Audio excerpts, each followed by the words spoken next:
I wish that their families knew that nobody chooses to become an addict. Nobody chooses to go down that shameful path of addiction. We all get into it by default, should I say. Because for you to get into addiction, you normally go through the different stages. The first stage being experimenting. I started experimenting with alcohol at the age of 19 when I was doing my A levels. And what started out as fun ended up almost killing me. After experimenting, you become a compulsive drinker. Compulsive drinker means when there's a party, you drink. When there's a function, you drink. From compulsive, it becomes habitual. Now you find you need to drink like every other day. From there, and at the stage of habitual, people have realized that this person has a problem. Like me, people used to tell me, Caro, you have a drinking problem, but I never used to see it.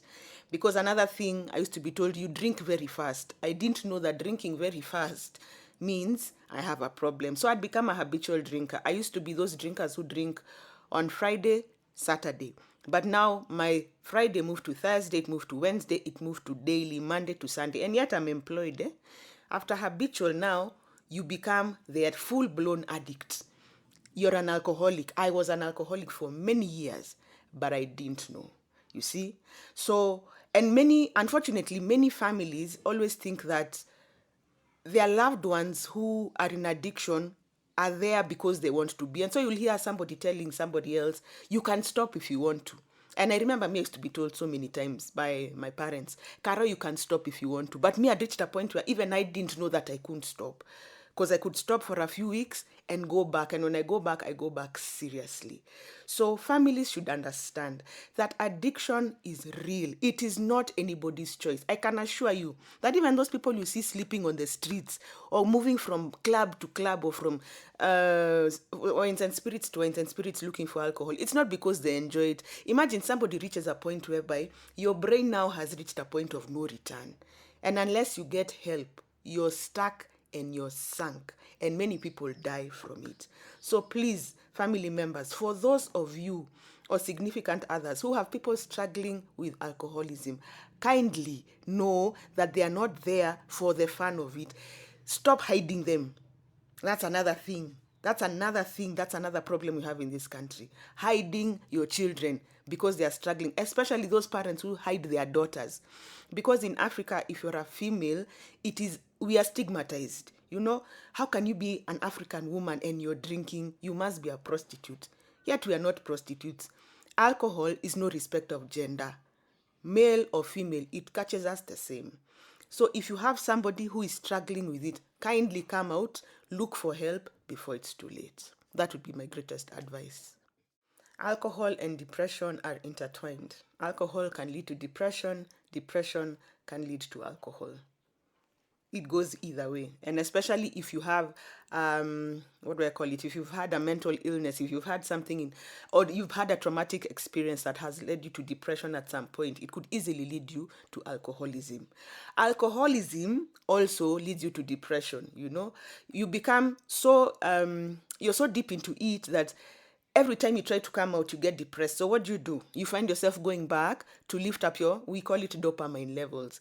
You go back drinking to lift up your dopamine levels so that you can feel good. You're looking for that feel good factor. And when that feel good factor is not there, you sink back into depression. Alcohol, depression, and suicide are very closely related. You'll find many alcoholics who have been unable to come out. Once they sink into depression, they end up committing suicide, unfortunately. So it's all a brain game. So the three of them are intertwined. Rehabilitation, first and foremost, let me explain the word rehabilitation. Rehabilitation means to get somebody out of the space they are in into a place whereby they can heal. Getting them away from their dangerous place to a place where they will heal. Their bodies will be cleansed. Their minds will be cleansed. It's like a fresh new start. I went through rehab, not once, but twice. Rehabilitation is a place whereby you can either be taken voluntarily, you take yourself voluntarily or involuntarily. For me, I went voluntarily because me, I had hit rock bottom. For many people, they go involuntarily, but many also come out from that experience thanking God that it worked for them. How do you go about getting a rehabilitation center? First and foremost, it is important that you do your research. And I will not be ashamed to say that many rehabs in this country are out for business. And that is why you'll find many cases of relapse over and over again. It is best to do your homework and find out which are the good rehabs in this country. Where can my child get help? When you get your child into a good rehabilitation center, the minimum time for them to spend there is 90 days. Why 90 days? Because it takes roughly 3 months to clean your system of what you've been taking. And I'm talking specifically about alcohol. If you've been using alcohol and hard drugs, chances are you could be there for a minimum period of 6 months. What happens when you go into a good rehabilitation center? First of all, they detox you. What does detoxification mean? It means cleansing your body of all that you've been consuming for however long you've been consuming. This could be through medication. Most of the times it's through medication, and the medication cleanses your system. And as it cleanses your system, it also cleanses your mind. You start thinking afresh. You start viewing life afresh. After the detox now, you start counseling sessions. You are given a counselor who walks you through your life journey. Please note once again, I am talking about a good, reputable rehabilitation center with counselors who know what they are doing. Because many of these rehabs, and I can say this with authority, I have spoken in many rehabs, and many of these counselors have no clue as to what they are talking about. So, if you take your significant person to a good rehabilitation center where there are good counselors, they will be walked through their life issues, and they will be walked through something we call the 12-step Alcohol Anonymous program. The 12 steps include learning, first of all, admitting that you're powerless, and that is why you're in the rehab in the first place. You have to accept that you have been in denial. You didn't want to accept that you have a problem. But now, as you start the 12 steps, you have to accept that you're powerless to deal with whatever you have been trying to deal with, and that is why you're there. So apart from that, you learn to to deal with your issues soberly. And I will tell you, it's not the easiest thing, because you've been trying to hide behind your issues. And how are you hiding behind your issues? You are hiding behind your issues by using substances.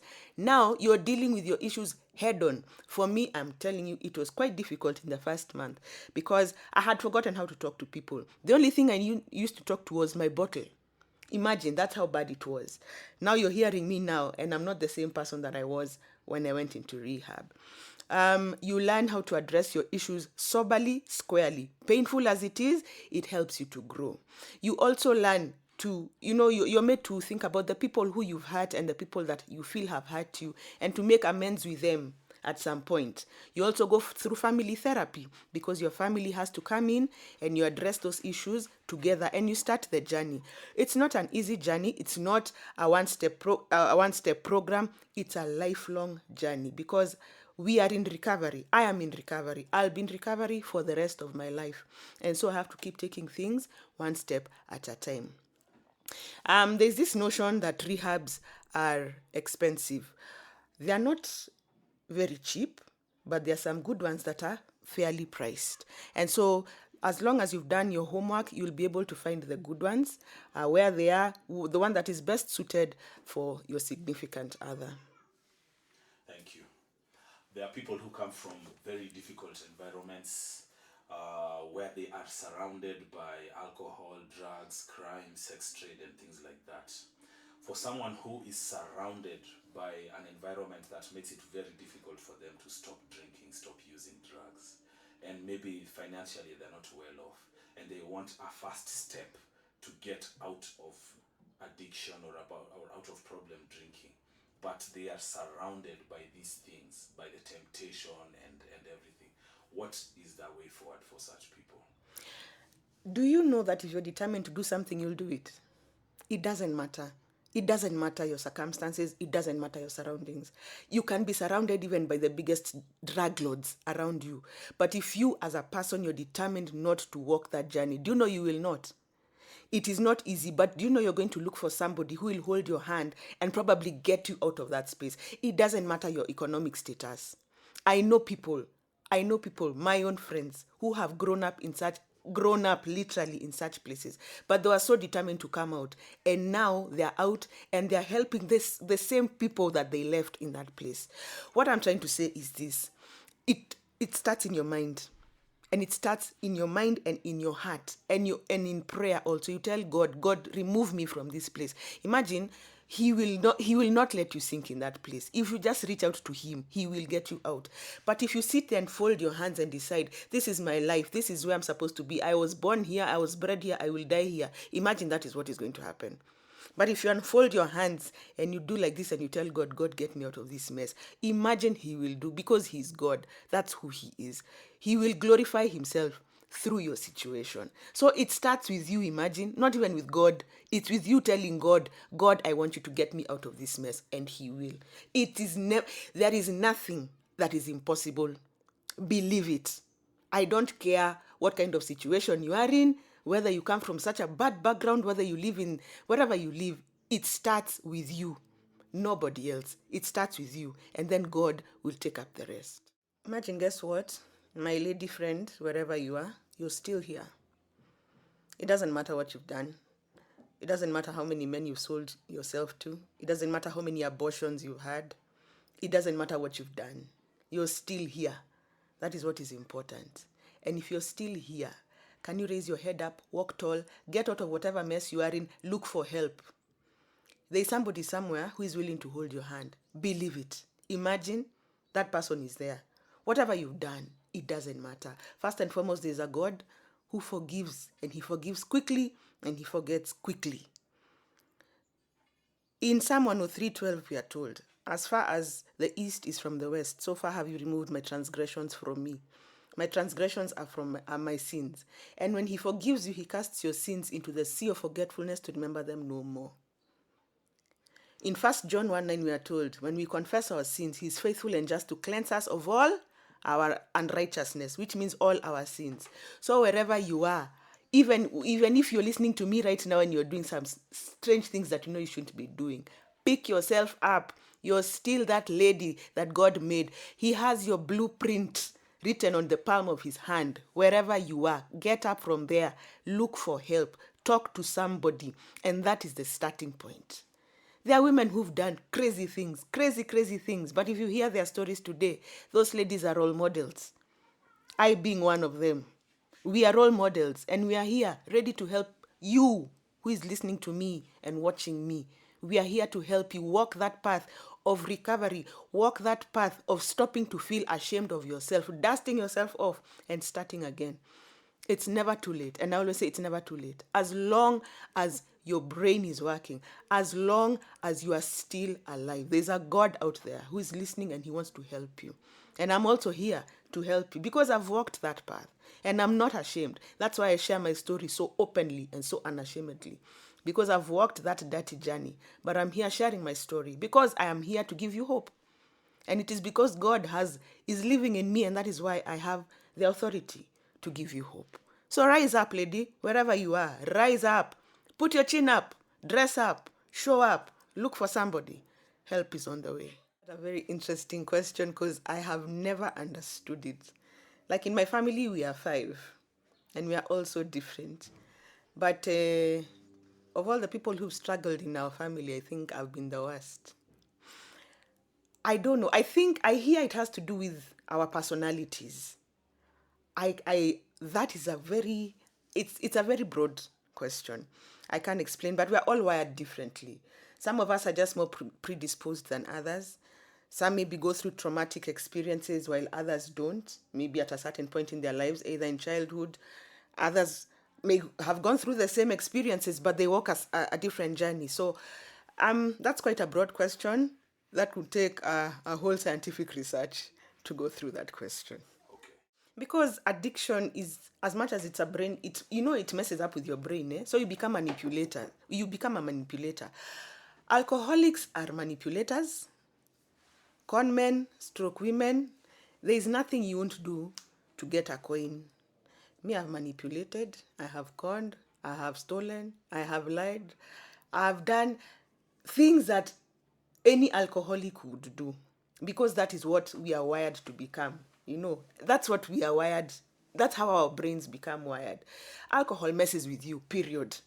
It messes with everything. It messes with your lifestyle, your friends, your family, your work. You find yourself even stealing to small things that are so shameful, to steal, or selling even things you shouldn't be selling. And that's what alcohol does, because it rewires your brain. And that's why I campaign for rehabilitation sometimes, because that rehabilitation process helps your brain to rewire. You go back to zero and you start from scratch once again. But it's unfortunate. Never ever let anybody cheat you that alcoholics don't lie. Even the ones who drink expensive drinks, the high brands in this world, at some point they will lie somewhere, they will steal somewhere, they'll manipulate somewhere, they'll do everything that is wrong. And that is so unfortunate. And that is why I'm so passionate about this issue of alcoholism, because I know what it does. It destroys, not only does it destroy you as an individual, it destroys your family. The successful alcoholic is just successful in that word. Like you said, he could be somebody at the top in the hierarchy of his needs, and even in his workplace. He drinks high-end brands. But at the end of the day, whether you're drinking a high-end brand or something for 50 bob, alcohol equalizes us all. Alcohol equalizes us all. I know so many people who started drinking high stuff up there, but now as we speak, they are drinking very cheap stuff. Others who still continue drinking the expensive stuff, but it equalizes us all. Whether you're drinking Changa or you're drinking Johnny Walker, at the end of the day, you're still the same. Your brain still suffers the same. Everything about you still suffers the same. So there's nothing about being successful at the end of the day. Alcohol is an equalizer. You will find somebody who was drinking maybe a cheap alcoholic brand of 150 in the same pub with a guy who's drinking something of 5,000 shillings. At the end of the day, they'll become friends in that bar. And you'll find the guy who was drinking 5,000 shillings worth of alcohol will end up drinking the one for 150, and even sharing a tot with the guy who is drinking 150. I'll repeat again, alcohol equalizes us all. At the end of the day, we will end up in the same rehab. At the end of the day, we will end up with the same challenges. The functional alcoholic. He's successful. He's functional, successful, and at the same time, he's in denial about his drinking problem. For such a person, I feel very sorry, because you are on a downward spiral, and at some point it's going to catch up with you. You might not end up in rehab, but you might end up with other challenges health-wise. For example, we have liver cirrhosis. What is liver cirrhosis? That is the messing up of your liver, and it catches up with you slowly. Liver cirrhosis is not painful, by the way, but you'll just drop dead at some point. If not liver cirrhosis, I'm sure maybe your family relations are not great. There is nobody in this world, I'm certain, who enjoys seeing their significant other coming home daily when they are inebriated. Nobody, And so it will affect. If it doesn't affect your health, it affects your family. If it doesn't affect your family, it will affect your work status at some point in life. Why don't you check yourself? You didn't reach that point in life in terms of your hierarchy and then want to mess it up. Why don't you check yourself? Because alcohol is progressive. Alcoholism is progressive, and the more, even the high, and the irony of it is, the higher you grow in your status, in your career, the more you'll end up drinking. Are you aware? So for you to have reached there must be something great about you.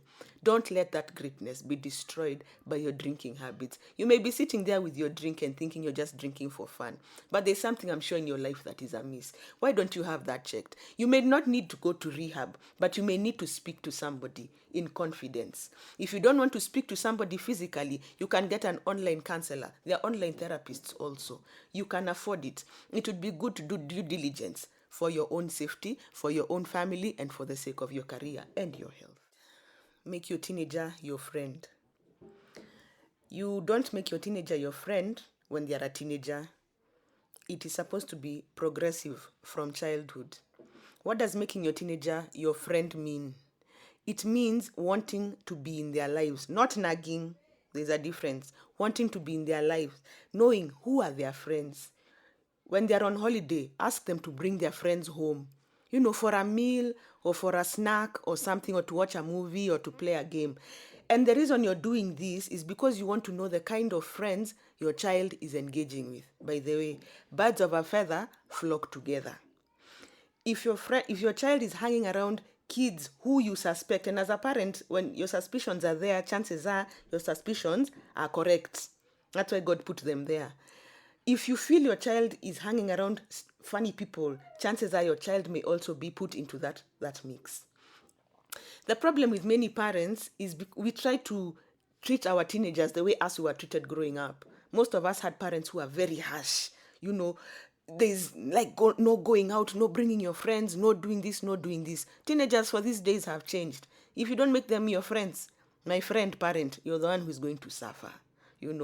Like for that parent whose kids were taking vodka, I can't imagine the shock that parent had, knowing your kids have drunk a whole bottle of vodka. That's a lot of vodka, meaning your kids already have a very high tolerance, and for them to finish vodka and you couldn't even tell, it means this is not something that has started now. It's been there for a while. If you discover your child has a problem, don't shout at that child. In fact, try and bring that child closer. As you're bringing that child closer, you're seeking help for that child from other people. Many children, of course, do not like counseling. Nobody likes to go for counseling. We feel like counseling is, you're infringing on my rights as a human being. But look for people in that child's life who can talk to him slowly. It may be uncles, it may be some people from church. If your child goes to church, just put people in that child's circle who will keep a close tab on that child. Otherwise, if you don't, the rate at which teenagers are getting into alcohol and drug addiction is so worrying that the next generation may not even be there, truth be told.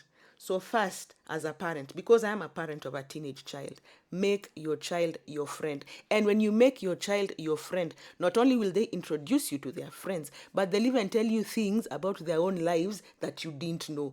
And they're going to tell you things because nowadays these teenagers talk. And they talk. And when they talk, don't shout and don't behave like you're shocked. Go and behave like you're shocked in your bedroom or somewhere outside. But just take it in and make it a prayer item.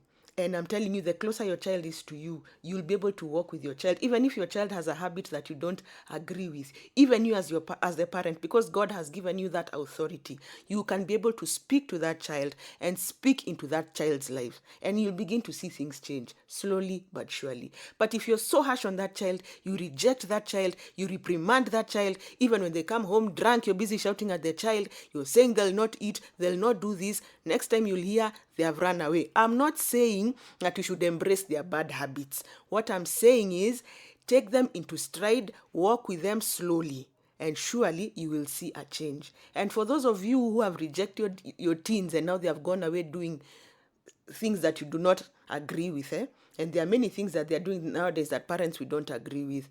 Look for that child, humble yourself. Imagine as a parent, humble yourself and bring that child slowly back into the fold. And I can assure you that child is going to change.